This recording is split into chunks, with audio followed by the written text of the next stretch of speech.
Welcome to Stella Max channel. இன்றைக்கி என்ன பார்க்க போகிறோம்னா 2022 டிஎன்பிஎஸ்சியில் கேட்ட ஒரு கொஸ்டின் பார்க்க போகிறோம்.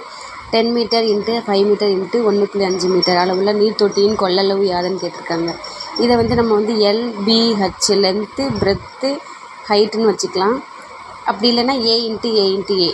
கொள்ளளவு அப்படின்னாலே வால்யூம் கன அளவு ஃபார்முலா எழுதிக்கலாம். V=A³. அதாவது அதோட அலகு மீட்டர் க்யூப். இல்லைன்னா LBHன்னு எடுத்துக்கலாம். இல்லைன்னா A into A into A, அதான் A³. இப்போ LBHக்கு பதிலாக இந்த வேல்யூ சப்ஸ்டிட் பண்ண போகிறோம். 10 இன்ட்டு 5 இன்ட்டு 1.5. 5ஐ 1.5 மல்டிப்ளை பண்ணான்னா 7.5.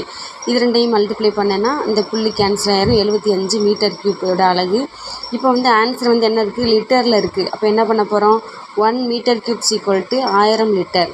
சரி, அப்போ 1 மீட்டர் க்யூப்ஸ் ஈக்குவல் டு இந்த இடத்துல 1000 லிட்டரை மல்டிப்ளை பண்ணணும். அப்போ 75 metre cubes equal to 75 into 100 litre, 75,000 litre. Answer D.